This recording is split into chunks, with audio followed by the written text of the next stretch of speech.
बिस्मिल्लाहिर्रहमानिर्रहीम, अस्सलाम वालेकुम। पाकिस्तान और दुनिया भर में देखने और सुनने वालों को अब्दुल कादिर का सलाम। आप में से बहुत सारे लोग कुछ क्वेश्चंस रिपीट करते करते पूछते हैं, तो आज उन सारे सवालों के जवाब एक ही साथ आपको दूंगा। बिकॉज बहुत सारे लोग ये जानना चाहते हैं कि इमरान खान साहब के केसेस का क्या स्टेटस है, उनकी रिहाई का अमल कब तक शुरू होगा, कब तक इम्कान है कि वो बाहर आ सकेंगे, फिर फॉर्म 45 के जो नताइज जिनके ऊपर सब लोग इस वक्त नज़रें जमाए बैठे हैं कि इनके नताइज कब तक आ जाएंगे, कब तक फैसला हो सकेगा।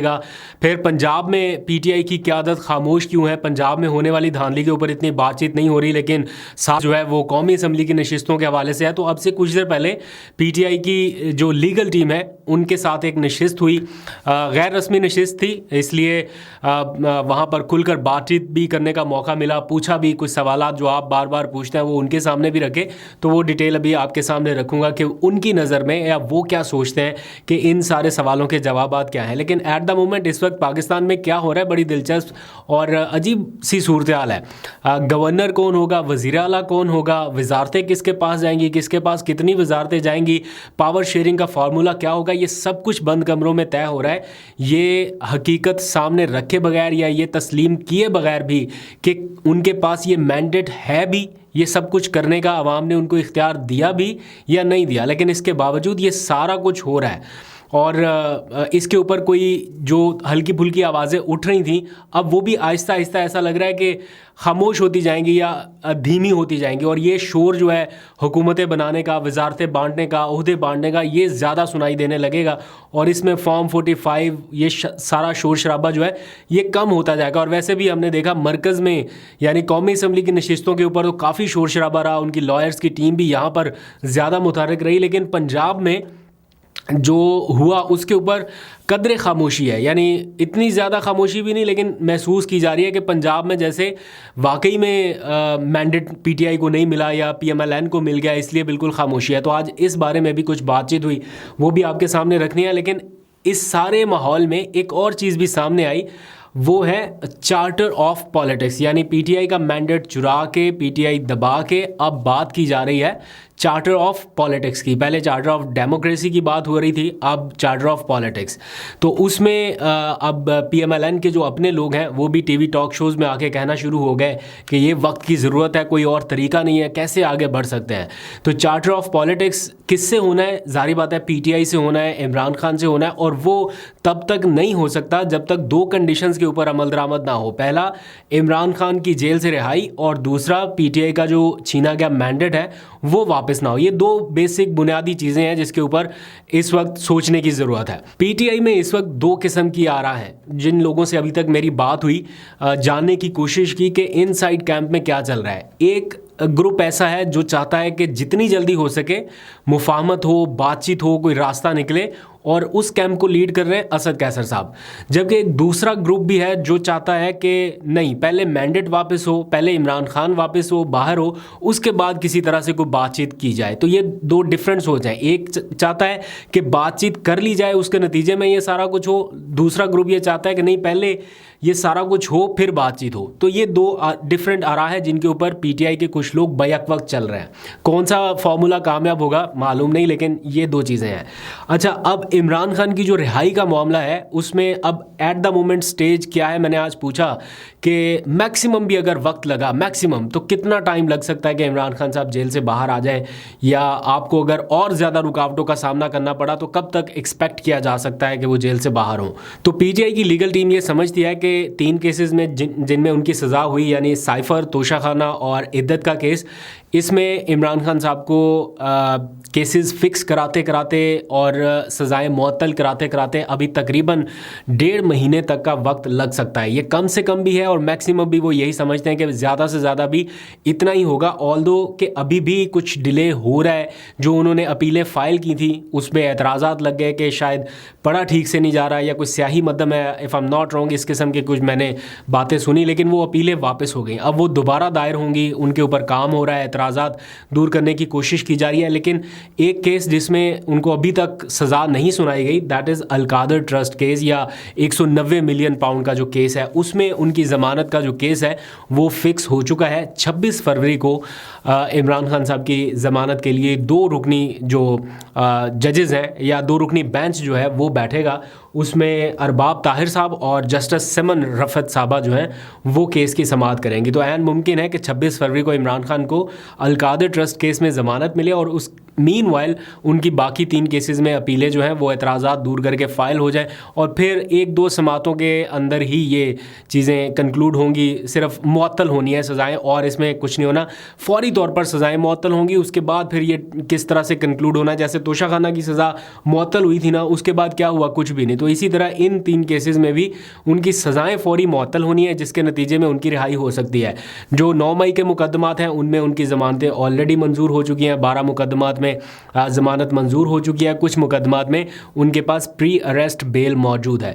तो इसलिए ये 3 केसेस जो है वो इम्पॉर्टेंट इस वक्त हर्डल के तौर पे सामने है, जो उनकी रिहाई की राह में रुकावट है, लेकिन इसको जल्द दूर किया जाएगा। अब आ जाइए वो क्वेश्चंस जो आप लोगों ने कमेंट्स में बार बार पूछे, और एज इट इज़ हमने भी वकला के सामने रख दिए कि जनाब जनता इन सवालों का जवाब चाहती है। फॉर्म 45 जिसकी बेस पे आप लोगों को पीटीआई की लॉयर्स की टीम और उनके जो सियासी रहनुमा है, टॉप टियर की लीडरशिप, वो बता रही है कि हम हुकूमत बनाएंगे फॉर्म 45 की बुनियाद पर। तो क्या ये मुमकिन है भी कि ये फॉर्म 45 की बेस पे हुकूमत बना सकें, या ऐसी अदालतों से फ़ैसले ले सकें कि जिनके रिटर्निंग अफसरान ने नोटिफिकेशन जारी कर दी हैं वो ख़त्म हो जाएं और पीटीआई के कैंडिडेट मैदान में आ जाएं वापस? तो इसका बड़ा क्लियर जवाब है, जो कि बगैर लगी लिपटी के मैं आपके सामने रख देता हूँ। लॉयर्स की टीम भी ये समझती है ये फौरी तौर पर पॉसिबल नहीं है, और कुछ टाइम के बाद ऐसा हो जाए उन्हें इस बात की भी उम्मीद नहीं है, क्योंकि ये केसेस एक बार अगर ट्राइब्यूनल्स में चले गए तो वो बता रहे हैं, ये वकला बताते हैं कि 2 जजेस सिर्फ रखे गए हैं ट्रिब्यूनल में पूरे पंजाब के केसेस सुनने के लिए। अब पूरे पंजाब में कितने बैक टू बैक केसेस हैं वो बताते हैं कि सिर्फ कासिम सूरी की अगर आप एग्जांपल ले लें तो उसके केस का 5 साल तक फैसला नहीं हुआ। ख्वाजा साद रफ़ीक के केस का स्टे के ऊपर मामला कितनी देर तक चलता रहा। तो ये जब ट्रिब्यूनल में चले जाएंगे, फैसले होंगे, स्टे होगा, चैलेंज होगा, फिर मामला जाएगा, फिर सुप्रीम कोर्ट, तो ये इतना लंबा चला जाएगा गेम के ये हुकूमत की मुद्दत ख़त्म हो जाएगी। लेकिन ये फॉर्म 47 और 45 वाला जो फ़ैसला है वो उस तरह से नहीं आ सकेगा जिस तरह से अवाम ने सुना दिया है। फिर उनसे ये भी सवाल हुआ कि इस मौके पर पीपल्स पार्टी के साथ मिलकर हुकूमत ना बनाने का जो फ़ैसला है इसको किस नज़र से देखते हैं, क्योंकि अगर आपको ये पता है कि फॉर्म 45 की बेस पे आप हुकूमत नहीं बना सकते तो पीपल्स पार्टी के साथ मिलकर हुकूमत क्यों नहीं बनाएगी और इसमें क्या हिकमत है मज़ीद। तो वो ये बताते हैं कि ये इमरान खान का फ़ैसला है और ये 100% बिल्कुल ठीक फ़ैसला है, यानी पीटीआई इसको बिल्कुल इंडोर्स करती है, इमरान खान के फ़ैसले के साथ खड़ी है और वो ये समझते हैं कि ये इस वक्त बड़ी हिकमत का और दानिश का मुजाहरा किया गया इमरान खान की तरफ से और पीटीआई की तरफ से भी कि वो किसी जमात के साथ इस वक्त इत्तेहाद ना करके अवाम के मैंडेट के साथ खड़े हो जाए।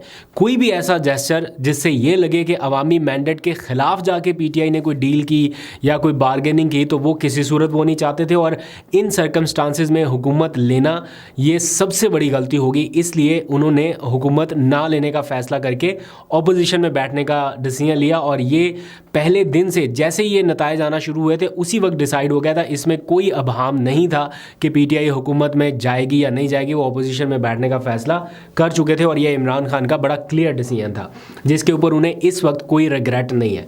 फिर जब उनसे ये सवाल किया गया कि मरकज़ में तो बहुत शोर शराबा हुआ, वकला ने फ़ाइट बैक भी की, लेकिन पंजाब में जो मैंडेट जिस तरह से चुराया गया उसके ऊपर इतनी आवाज़ नहीं है, तो लीगल टीम ने वहाँ पर अपने साथी लीगल टीम्स के साथ एड्रेस करते हुए इस बात की निशानदेही भी की, इसको एडमिट भी किया और कहा कि ये बात दुरुस्त है कि सारा फोकस मरकज़ में रहा और पंजाब में जो होना चाहिए था इसके ऊपर शोर शराबा या इसको जिस तरह से टेकअप करना चाहिए था वो नहीं कर सके, जिससे ये तासुर गया कि शायद वहाँ पर मैंडेट पीएमएलएन के पास गया, जबकि वो फैक्ट्स और फिगर्स के मुताबिक या फॉर्म 45 के मुताबिक वो मैंडेट भी उनके पास नहीं है। तो वो ये कह रहे हैं कि इसकी बुनियादी वजह एक ये है कि हमारी जो पंजाब की लीडरशिप है वो इस वक्त जेलों में है, वर्कर इस वक्त कैद है और बड़ा क्रैकडाउन पंजाब के वर्कर्स के ऊपर और लीडरशिप के ऊपर हुआ। तो इसलिए वहाँ पर लीडरशिप का जो फुकदान है, जो हल्का फुल्का बोल भी रहे हैं, फॉर एग्जांपल हमाद अज़हर थोड़ा बहुत बोलते हैं, वो रूपोश हैं, मियाँ असलम इकबाल वो थोड़ा बहुत बोलते थे, आज वो मंजर आम पे आए तो उनकी गिरफ्तारी के लिए कोशिशें शुरू हो गई। तो वहाँ पर कोई स्ट्रॉन्ग इस तरह से आवाज़ उठाने वाला कोई नहीं था, इसलिए ऐसा तासुर गया कि लाहौर में जो पीटीआई को इतना बड़ा मार्जिन मिला या इतनी ज़्यादा सीटें मिली, उसके ऊपर वो उस तरह से आवाज़ नहीं उठा सके। अली एजाज भुट्टर, अलीम खान के मुकाबले में वो अपने तौर पे अपने तय जितना हो सकता था कोशिश की, लेकिन लीडरशिप की बैकिंग ना होने की वजह से वहाँ पर ये खला आया। इसको उन्होंने एडमिट किया और वो इसको एड्रेस करने की कोशिश कर रहे हैं और आज ये फैसला भी हुआ कि जल्द अज जल्द पीटीआई की पंजाब की पार्लिमानी पार्टी का इजलास बुलाकर इस मामले को भी देखा जाए। लेकिन एट द मोमेंट मुझे ऐसा लगता है कि शायद थोड़ा सा लेट हो गया काम और वहाँ पर तो अब ऐलानात भी हो गए हुकूमत साजी के, आगे आगे मरियम बीबी ने तकारीर भी कर दी और अब तो उन्होंने बता भी दिया कि हुकूमत कौन कौन सी सर्विसेज जो है वो शुरू करने जा रही है। बल्कि उन्होंने तो बता दिया कि एयर एम्बुलेंस की सर्विस जो है वो भी शुरू कर रहे हैं और मैरिज और डेथ सर्टिफिकेट जो है वो घरों तक पहुँचाए जाएंगे। तो पीटीआई के लोग कह रहे हैं कि ये दोनों मंसूबे जो हैं ये माजी में पीटीआई की हुकूमत यानी बुज़दार की हुकूमत में शुरू किए जा चुके थे। इसकी अनाउंसमेंट बुज़दार की हुकूमत में हो चुकी थी, जबकि मैरिज और डेथ सर्टिफिकेट वाला जो काम था ये भी पीटीआई के वज़रा मियाँ महमूद रशीद कर चुके थे इसको फाइनलाइज। तो जो मंसूबे पीटीआई की हुकूमत आगे फाइनल कर चुकी थी उसी को आगे बढ़ाया जा रहा है। खैर ये हमेशा से ही होता है कि जो भी नई हुकूमत आती है वो पुरानी हुकूमत के मंसूबों को कैरी करके ऊपर अपनी तख्तियाँ लगा लेती है। तो इसमें चाहे कोई भी गवर्नमेंट आए वो यही करती है। तो मुझे नहीं पता कि इसके ऊपर तनकीद बनती है या नहीं बनती, लेकिन असल चीज़ यह है कि मंसूबे आगे बढ़ने चाहिए, लेकिन आवाम के मैंडेट के एहतराम के साथ वो भी साथ होना चाहिए। तो ये इस वक्त की सिचुएशन है। आखिरी खबर ये कि पीटीआई ने अपना बल्ला वापस लेने के लिए अब इंट्रा पार्टी इलेक्शन कराने का भी फैसला कर लिया है और 15 दिन के अंदर अंदर बताया जा रहा है कि ये इलेक्शंस कराए जाएंगे। उसका शेड्यूल फाइनल हो चुका है, किसी भी वक्त पब्लिश कर दिया जाएगा और बैरिस्टर गोहर ही चेयरमैन के पैनल के ऊपर नामजद किए जाएंगे ताकि एक बार इंट्रा पार्टी इलेक्शन करा के पीटीआई अपना बल्ला वापस ले और फिर अपना जो सिंबॉलिक एक पोजीशन है उसे बहाल किया जा सके। तो ये अब तक की कुछ अपडेट्स थी। कल कुछ और डेवलपमेंट भी होनी है। आज भी वैसे काफ़ी हैपनिंग रही इस्लामाबाद हाई कोर्ट में, वो डिप्टी कमिश्नर इरफान नवाज़ मेमन वाली भी, और फिर पीटीए के चेयरमैन को भी तलब किया गया है। वो हाजिर सर्विस जर्नल भी हैं और उन्हें बुलाया गया है ऑडियो लीक्स केस के हवाले से। तो देखते हैं अब आगे और क्या क्या प्रोसीडिंग होती है, आपको अपडेट करूँगा। अभी तक के लिए इतने, अपना बहुत सा ख्याल रखिए। अल्लाह हाफिज़।